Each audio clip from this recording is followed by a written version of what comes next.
Busy year it has been. What a journey it has been. Naka-formal lang po kami ngayon, pero hindi lang baka siguro ang pinagdaanan ng simbahang ito. For the past 7 years mga kapatid, pero ngayon, nagbibihis tayo para ipakita ho sa inyo at ipadama sa Panginoon ang ating pasasalamat sa Kanyang kabutihan. For the glory of God, for the past 7 years, we have been ministering and reaching far more people than we've ever reached before, all for the glory of God. We are literally reaching thousands of people every weekend, all because of your generosity and all because of your love, prayer, and support para sa GIA CMNB. Palapakan nyo naman ang inyong sarili mga kapatid. And if you have been part of this church, you consider yourself as part of GIA CMNB, we cannot thank you enough sa lahat ng suporta po ninyo na ibinibigay for the glory of God. Tayo po lahat ay manalangin. Panginoon, salamat po sa napakagandang araw na ito. Alam namin na ikaw ay kasama namin, mag-minister ka sa amin, maging malinaw ang iyong mga salita. And as we listen to you, hindi lang ito basta salitang aming maririnig, kundi kapangyarihang magwi-witness sa aming puso upang magkaroon ng changes ang aming buhay. Itago mo po ako sa iyong likuran, Panginoon. Kung wala ka, wala po kaming magagawa. And we need you in this place. To you be all the glory, honor, and thanksgiving. In Jesus' name we pray. Amen. Praise the Lord. Buksan po ninyo ang inyong mga Bible sa Genesis chapter 18. We're gonna dive right into the Word of God kasi medyo limitado ang oras natin. We got a lot in store for you. Mangako po kayo sa akin, natatapusin po ninyo ang inyong service. Lagay nyo sa comment section, kapit internet. Yung mga nakadata, kapit data. Pero higit sa lahat, kapit faith. Kumapit ang ating pananampalataya. Anybody excited for the Word of God this afternoon? Parang walang excited ha. Pagod ako, Pastor, hiningal ako, hindi na ako sanay ng kumakanta masyado eh. Sa bahay kasi, pag ganun-ganun lang ako sa laptop, pag ganun-ganun lang ako sa TV. Anyway, buksan po ninyo sa Genesis 18, 10 to 14. Sabi po rito, then one of them said, I will surely return to you about this time next year. Angel po ang nagsasalita. And Sarah, your wife, will have a son. Now Sarah was listening at the entrance to the tent which was behind him. So Abraham and Sarah were already very old. Pakisabi nga po, very old. Huwag kayo tumingin sa katabi nyo. Very old. And Sarah was past the age of childbearing. So Sarah laughed to herself as she thought, after I am worn out and my Lord is old, meaning si Abraham, yung husband niya ay matanda na, magkakaroon pa ba ako ng anak? Ang sabi ni Sarah.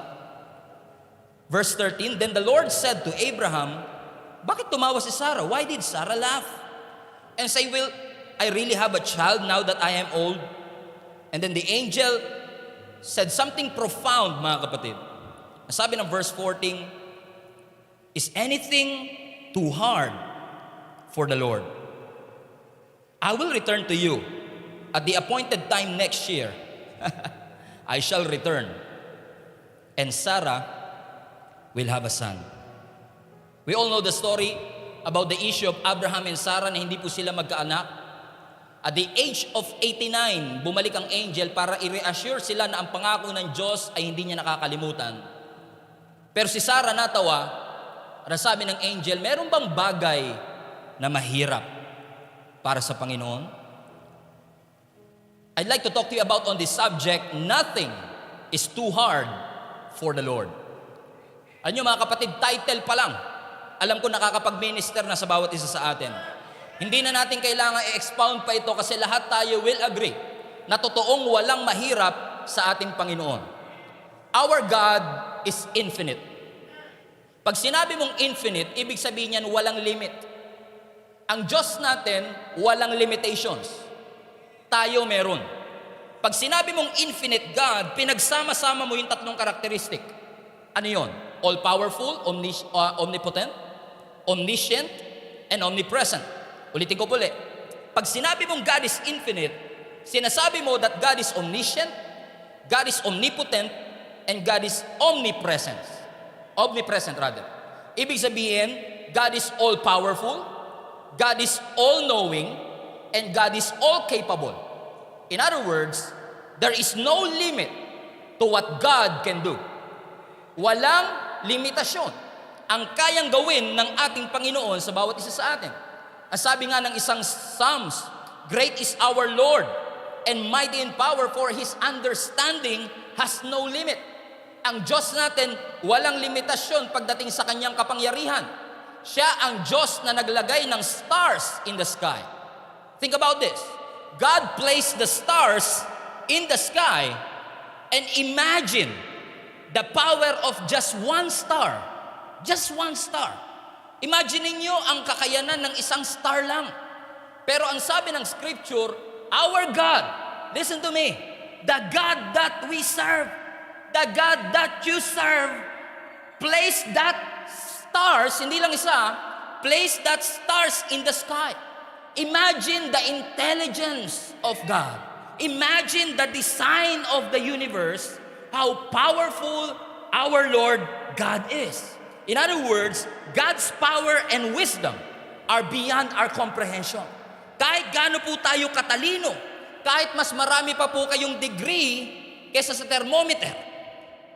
Amen? Wala po sa ating makakapag-comprehend, makakaintindi ng tindi ng kapangyarihan at lawak ng kayang gawin ng ating Panginoon. We all agree with this. Ang Diyos natin ay malaki. Sabi nga ng Sunday school na awitin, "My God is so big, so strong, and so mighty. There's nothing that God cannot do." Naniniwala tayo dyan. Our God is a big God. Tayo may limitations, ang Diyos wala. He is so big. Again, He placed the stars in the sky. Again, He created the vastness of the universe through His Word. Sinambit niya lang, na-create na. Lahat po tayo naniniwala, God is big.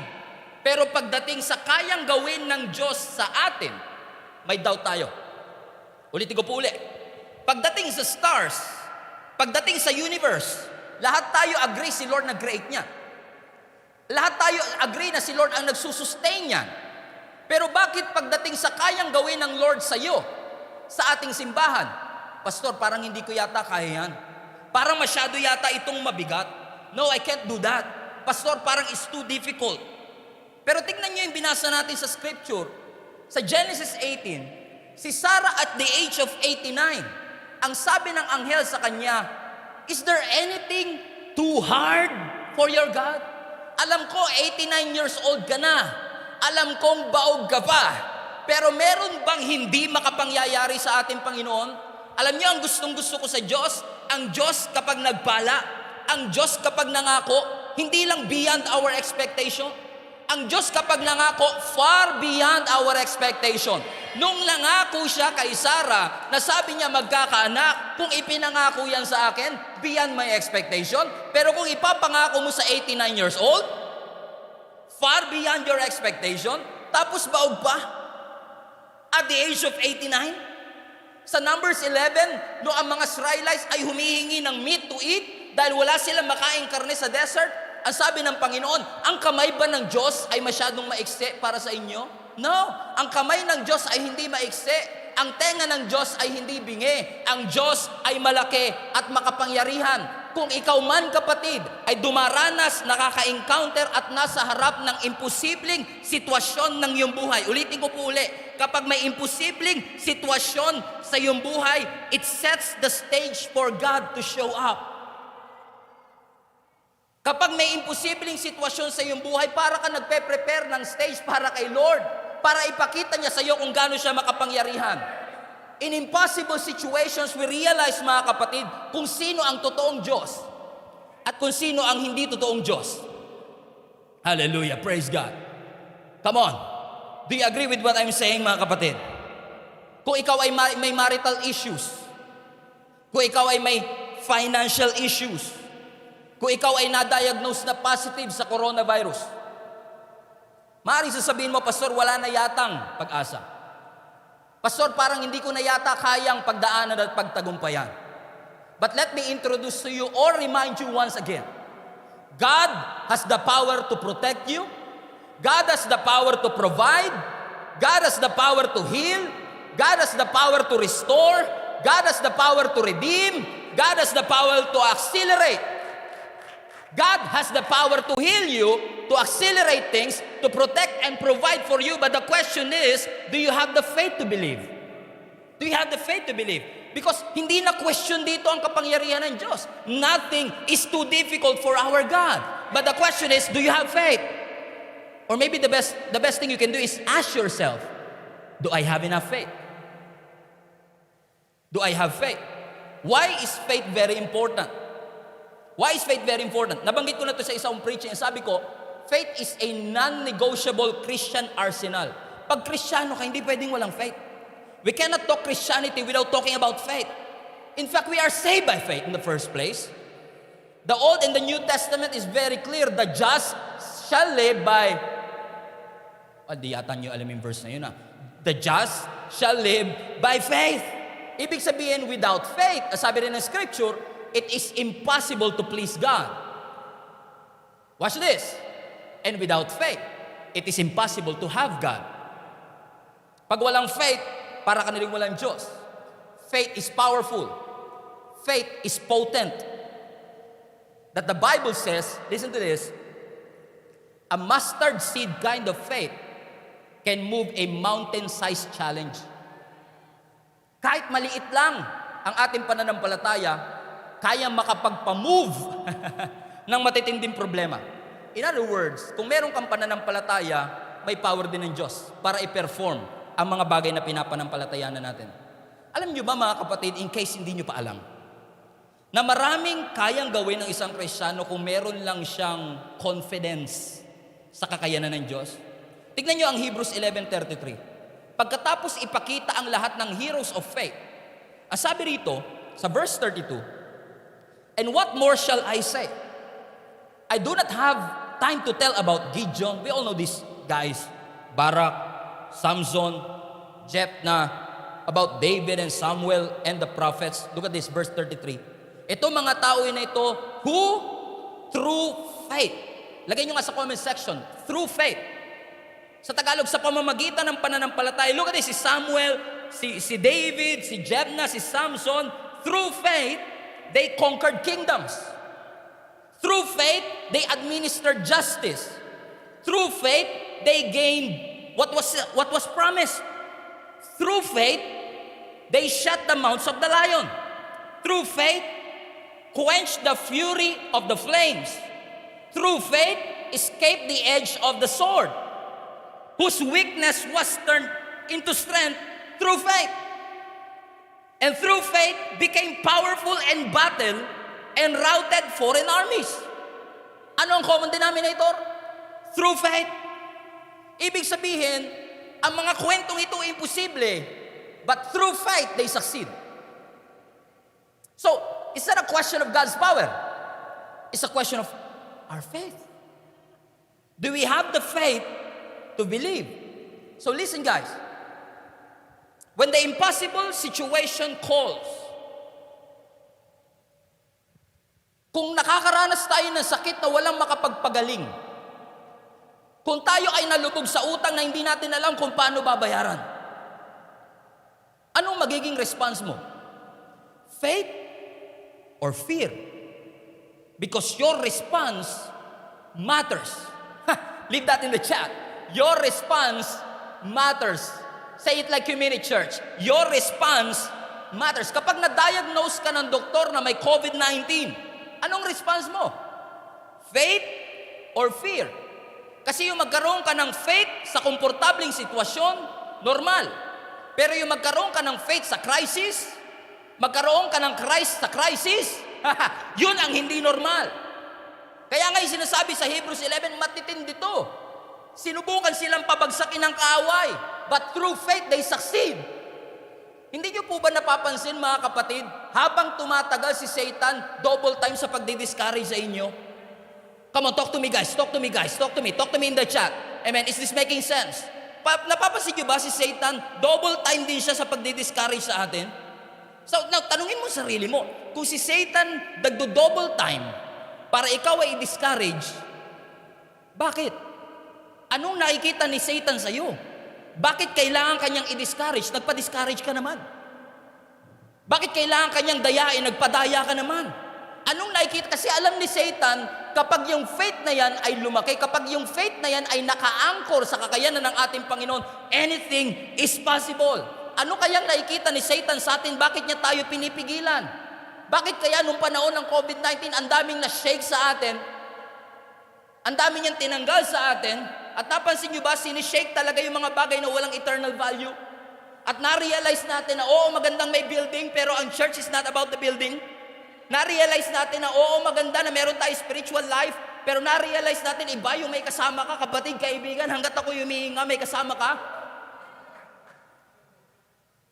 And then people are asking me, Pastor, bakit ako dumadaan sa pagsubok? Pastor, ba't dumadaan ako sa discouragement? Listen to me guys, announcement.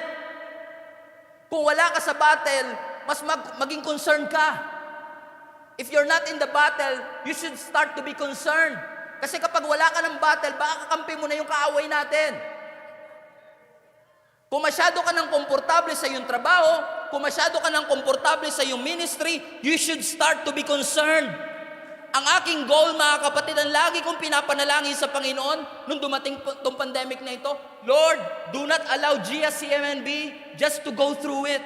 We want to grow through it. Gusto namin lumago kami, gusto namin mag-mature kami, kasi lahat naman tayo nakaka-experience ng pressure. Tignan niyo yung katabi niyo, mukhang pressure. Bakas minsan sa mukha natin, nakangiti pero pressured. Pressure sa trabaho, pressure sa school, pressure ng kasama sa church, pressure ng gusto natin gawin. Maraming pressures. Online class na nga lang, dami-daming assignment. Work from home, pero mas matindi pa yung trabaho mo nung nasa work from home ka. Ang daming pressure. Now, can you all believe and agree with me that every one of us are experiencing pressure?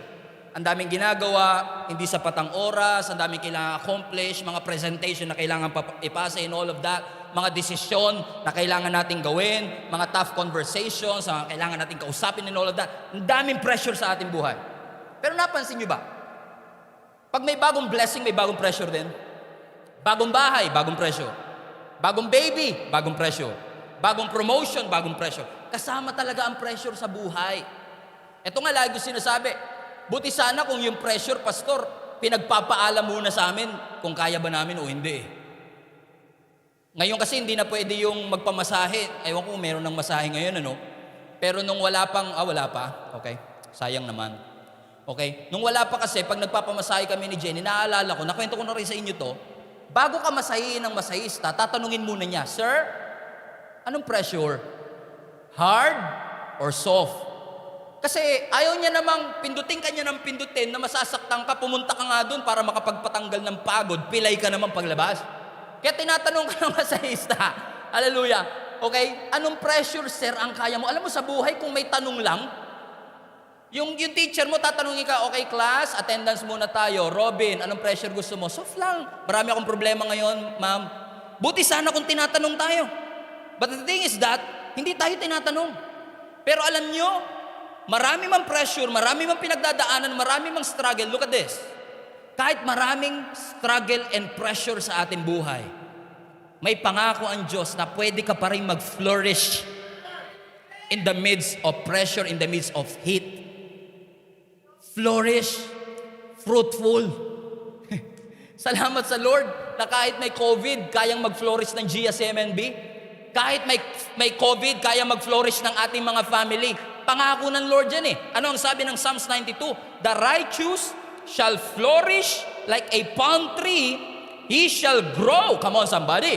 Hindi siya mamamandak. Hindi siya malalanta. He shall grow like a cedar in Lebanon. Those who are planted in the house of the Lord, come on somebody, shall flourish in the course of God. They shall still bear fruit in old age. They shall be fresh and flourishing in the midst of heat, in the midst of challenges, in the midst of trouble. May pangako na fruitfulness. May pangako na flourishing. Alam mo, nung nakaraang araw, sumasakit ang ulo ko. Nag-research ako. Sabi ko, ano ba ang home remedy? kapag masakit ang ulo mo. Alam mo, natutunan ko, maganda rin yung may Google ka eh. Kasi minsan, pag nagre-research ka ng sakit, laging ending cancer. Ngayon, nagbago na. Pag may sakit ka, dulo, COVID. Iba na ngayon. Okay? Pansinin nyo. Masakit talampakan ko, COVID yan. lahat ngayon, lahat kasi karamihan takot, ano? So, ni-research ko, ano ang mga home remedy? Ano may pwede mo magawa habang nasa bahay ka para ma-relieve yung sakit mo ng ulo kahit na naggagamot ka. And nagulat lang ako, para pala ma-relieve o maginhawaan ka ng konti, meron tinatawag na pressure points. Pressure points. Kung saan, for example, pag meron ka daw, posible daw na pag masakit yun nandito mo sa unahan, mukhang sinus problem and all of that, pwede mong i-press dito sa pagitan ng dalawang ilong mo, i-press mong ganyan, at yung pressure, tignan nyo problema mo sakit ng ulo, pero kailangan mo mag-apply ng pressure para gumaling. Yun nga problema ko, masakit eh. Tapos lalagyan, but sometimes that's how the way it goes. You want healing? You want breakthrough? You want miracle? Okay, you have to press these pressure points. Kasi kapag hindi mo yun ginawa, kapag hindi ka nakaranas ng pressure, susukuan mo yung next level. Ibig ko sabihin, every trial, every problem, every challenges is an opportunity to grow. Every problem, opportunity para mag-cleansing. Every trial, opportunity para mag-detox. Every problem, opportunity para makilala mo mga tunay na kaibigan. Every heartbreak, opportunity para makita mo yung worth mo, yung value mo. But listen to me. Here you go. Satan wants to break you, but God wants you to be flexible. Kapag may pressure, kapag may challenges, ang gusto ni Satan sukuan mo. Ang gusto ng Diyos maging flexible ka. Kasi pagdating ng next level, amen, sometimes God will allow these problems in your life not to break you, but to make you flexible. Ang Diyos hindi nasusurprise. Ang Diyos walang limitation, tayo meron. Pero hindi niya sasabihin, oops, sorry, nasobrahan, sumuko ka tuloy. Hindi ganun ang Panginoon. Ang gusto niya maging flexible tayo. Si Satan ititempt ka, si Lord ititest ka. Ang temptations designed para pabagsakin ka, ang test designed para pumasa ka. Yes, your heart was broken. Yes, you are in pain. Yes, you cried a lot. But God will be glorified if you go through it and if you grow through it. Sino ba mag-glorify pag nalampasan natin ang problema? Sino ba ang nag-glorify ngayon na nakalampas tayo ng 7 years? Di ba ang Panginoon? Hindi ito sa, alam ko, factor din siguro yung kapugian natin, di ba? Factor din yun. Biro lang, biro lang. Mga basher natin, maglalabasan na naman, ano. Pero ang purpose ng lahat ng challenges is that, so that God will be glorified. Para sabihin natin na, Lord, to you be all the glory. Kasi alam ko, kung ako lang, iniyakan ko nga eh. Nasaktan nga ako eh. Muntik na nga akong sumuko eh. Pero salamat, Panginoon, sinamahan mo kami sa kahit anong panahon. Weeping may endure for a night, but joy comes in the morning. Pansamantala lang. Pressure lang. Pero ang gusto ng Diyos, maging flexible ka. Pastor, what if I break? What if hindi ko nakayanan? Oo, gusto ko maging flexible ng Diyos, pero what if I break? Then, if you break, okay. Well, if you break, God can fix you. If you break, God wants you to be flexible, pero kung di mo kinaya, God can still fix you. God has the restoration power. God has the resurrection power. When you crash, God will build you up. Think about it, my friend. Wala kang takas eh. Kasi lagi mong kasama ang Panginoon. Alam mo ba, kapatid? You are impossible. You are impossible. Imposible ka. Imposible kang intindihin. Dami mong drama sa buhay. Sa totoo lang mga kapatid, we are impossible. Tignan nyo anatomy ng katawan natin. Imposible talaga yan. You are impossible, but you are not accident. You are not an accident. You are impossible, but you are not an accident. God put you together. Look how powerful your God is. Kung ikaw nga kinaya ni Lord eh.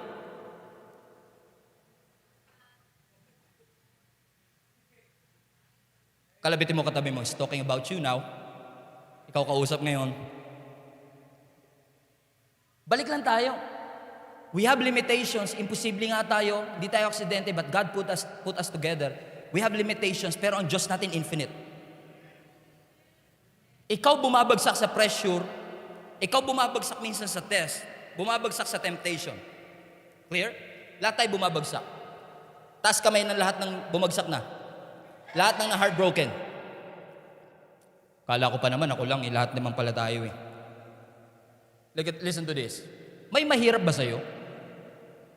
Yung mahirap sa akin, maaaring hindi mahirap sa'yo. Ibig sabihin yung difficulty, may degree. Yung mahirap sa 2 years old, maaaring, naalala niyo po ba yung alphabet na hirap kayo isulat noon, pero ngayon, bakit? Nalagpasan mo yung degree of difficulty na yun eh. Pero pagdating sa Diyos, walang degree of difficulty, lahat madali.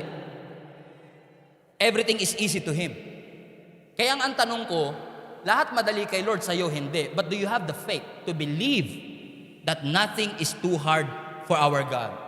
Paano ko nasabi mga kapatid, yung same God na tumulong sa mga Israelites, nag-create ng universe, hanggang sa Gospels, is the same God that we serve. Ang sabi ng Malakay 3:6, I am the Lord, I change not. Hindi nagbabago ang ating Panginoon. So ibig sabihin yung Diyos na meron noon is the same God, all-powerful, all-knowing, omnipresent, nakasama pa rin natin ngayon. Kasama natin siya lagi.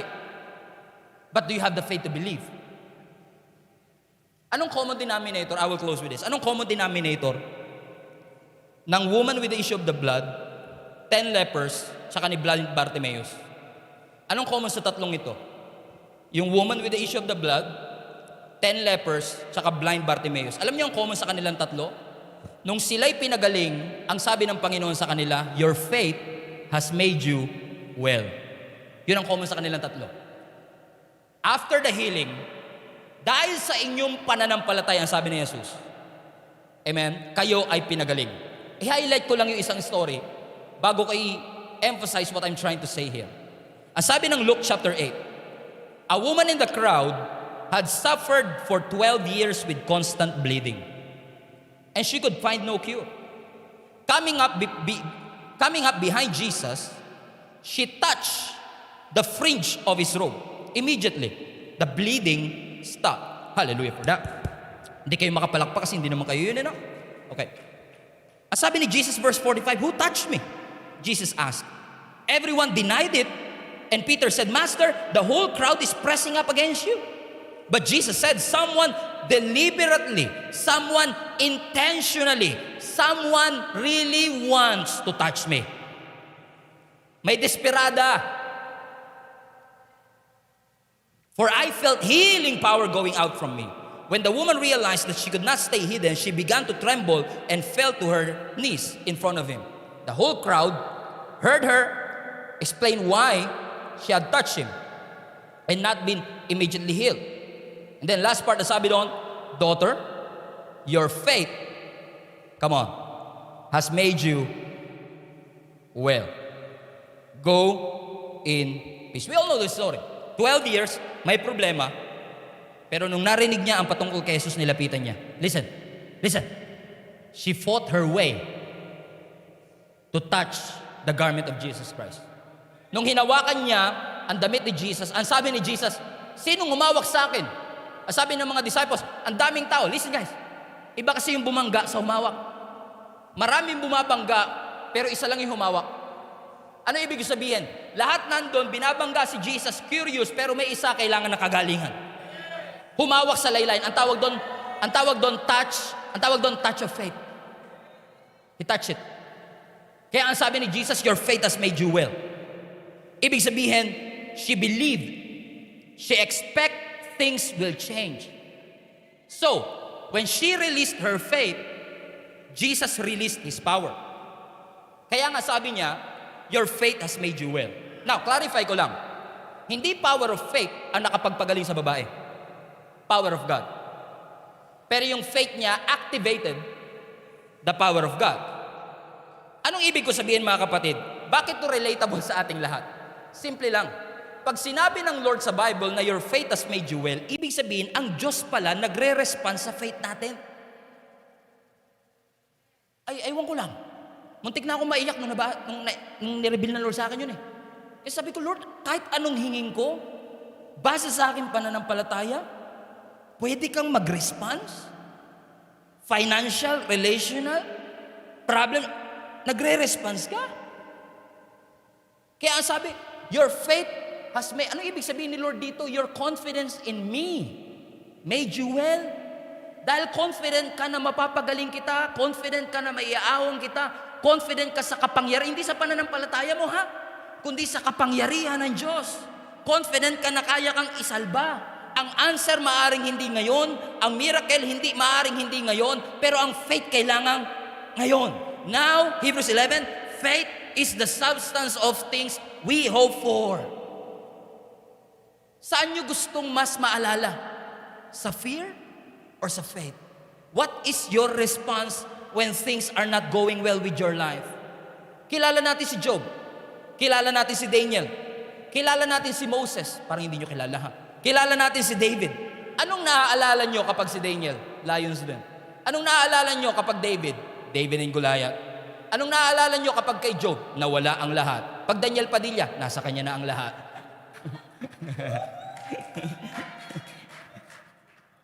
Now, these Bible characters, we don't know them because of the struggles that they face.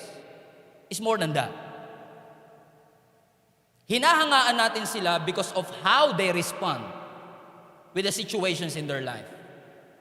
So kahit anong tindi ng problema natin, it's still how you respond to it. Faith or fear. Alam niyo, nung dumating ang pandemic, lahat ng church naka-experience ng matinding challenge. Pero ayoko makilala ang GSMNB na sinabi na, yung GSMNB dumaan sa pandemic yan. Pero mas maganda makilala tayo, paano natin tinugunan. Anong naging response natin nung dumating? Naging challenge ba yan? O naging discouragement? Yan ba ay nag-create ng fear o nag-create ng faith? Mas nanggigil ka bang maglingkod sa Panginoon o nanlamig ka sa ating Panginoon? It's your response of faith. How would you remember GSMNB after 7 years of existence? After 7 months going through this pandemic? Dahil ba sa problemang ating pinagdaanan o sa tugon natin sa problemang ating pinagdadaanan? Alam niyo mga kapatid,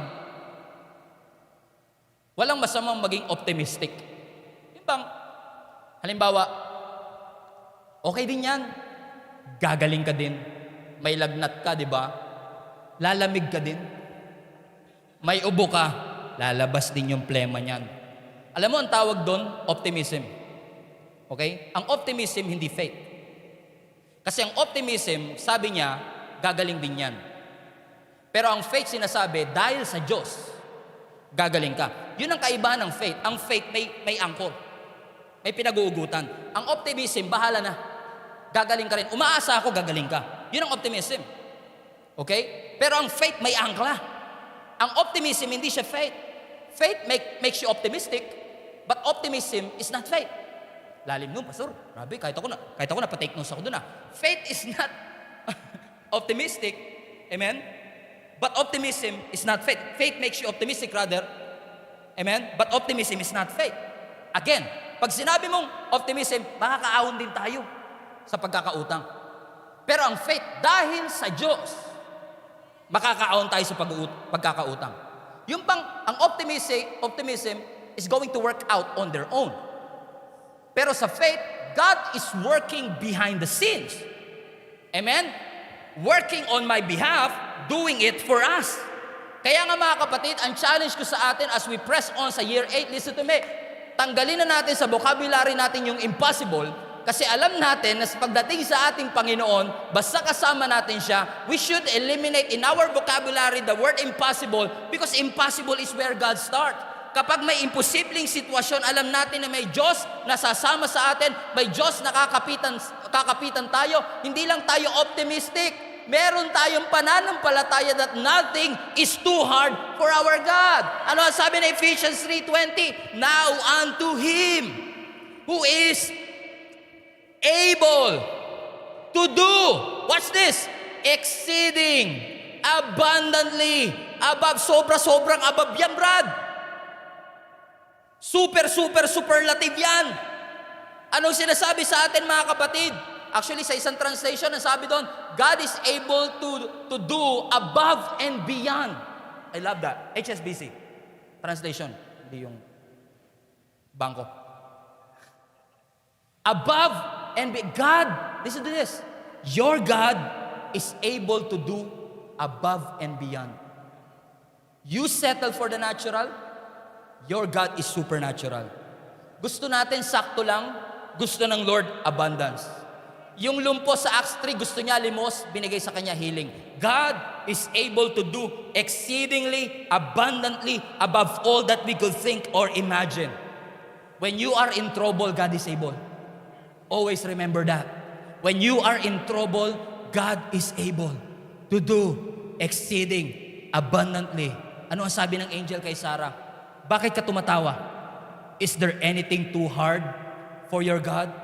Whatever situations, whatever circumstances that we are in, is there anything too hard sa ating Panginoon? Walang imposible sa ating Diyos. Alam niyo mga kapatid, I have never imagined na ang Gia Kamanaba will reach thousands of people. Kung alam ko lang, umpisa pa lang sumuko na ako. I have never imagined that we will grow to close to 1,000 members, kasama ang digital members. I have never imagined that I am going to be serving the Lord alongside with the most passionate and committed volunteers on this country at least. I have never imagined, mga kapatid, that God is going to use my voice to be a blessing to other people. Totoo nga that God is able because Stephen is not able. But God is able to do above and beyond. I've never imagined that God will use our ministry to reach more people for the glory of God. God is working all the time on our behalf. Kahit nga hindi na nag-a-announce ang Diyos, gumagawa pa rin siya.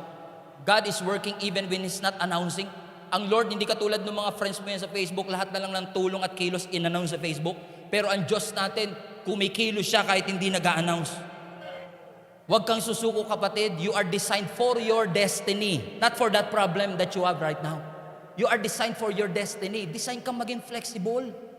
Hindi ka mag-break ngayon, hindi ka sumuko ngayon sa circumstances that you are in. Amen? Antayin mo. Ang timing ng Panginoon, kung hindi pa timing, wag mong puwersahin. Pag timing na, wala ring makakapigil dyan. Kasi alam ng Diyos kung anong nararapat para sa bawat isa sa atin. Ang destiny mo, hindi failure. Ang destiny mo, hindi pagsuko. Ang destiny natin, mga kapatid, dinisign tayo ng Diyos to be flexible. Allow God to stretch you. Stretch nyo nga yung katabi nyo. Stretch nyo nga yung katabi nyo. Sabi mo, natutulog ka na. Stretch tayo, stretch tayo. Leave that in the chat. Stretch me, God. Stretch me, Lord. Stretch me, Jesus. I am designed to be stretched. God is able. God is able. Naalala niyo yung 3 Hebrew boys? I will end na talaga. Hebrew boys, Shadrach, Meshach, and Abednego. Naalala ko lang. Shadrach, Meshach, and Abednego. Nung sila iuhulog na doon sa pugon, ano sabi nila? Sir, we know that our God is able. Parang walang Bible reader dito sa Gia Kamanaba. I know that my God is able. Daniel 3, come on somebody. I know that my God is able and I know that my God is willing. So, walang problema sa ability ni Lord at willingness ni Lord. Pero ang sabi nitong 3 Hebrew boys, but even if He doesn't. Anong klaseng faith yan, Brad? Kahit hindi kami iligtas ng Diyos dito sa pugon na apoy na to, alam namin kaya ng Diyos. Alam namin willing ang Panginoon. Pero kahit hindi na, okay lang, hindi naman kami ang omniscient eh. Si Lord naman ang omniscient. Alam niya kung ano mas makakabuti sa akin. So kahit na masunog pa kami dyan, it's okay. We trust the sovereignty of our God. Even if God will not save us, we still have hope and faith for we know who our God is. Kapag sinabi ng doktor, there's no more hope, huwag mong i-give up ang hope mo, huwag mong i-give up ang faith mo. Kapag sinabi ng business, wala na tong pag-asa, huwag mo i-give up ang hope mo, huwag mo i-give up ang faith mo. Nothing is too difficult for your God. Nothing is too hard for your God. Walang imposible sa ating Panginoon. Nothing shall be impossible with our God. What a profound statement. Nothing is too hard for your God. Kung wala man kayo naintindihan sa mga sinabi ko kanina, kahit ito na lang, walang mahirap sa Diyos. Maraming mahirap sa atin, pero wala pong mahirap sa ating Panginoon. Father, we thank you. Salamat, Lord God, na sa kabila ng napakarami naming limitasyon, meron kaming Diyos na pinaglilingkuran na wala pong limitasyon. Salamat, Panginoon, that you designed us for our destiny. That you are able to do exceeding abundantly above all that we could think or imagine. Yes, we acknowledge, God, without you, we're nothing. Without you, hindi namin kaya. But Father, we want to acknowledge as well your love and your grace is all we need. Sa mga kapatid ko po, Lord God, I acknowledge may mga kasama, kapatid, kasamahan ako na narito ngayon, O Diyos, na dumaranas po ng iba't ibang matitinding mga pagsubok sa kanilang buhay.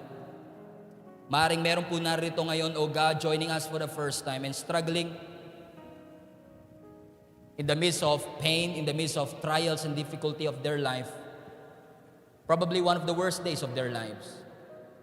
Pero salamat, Panginoon, sa assurance mo sa amin, walang bagay na mahirap sa iyo. Maraming bagay na hindi po namin ma-appreciate, God.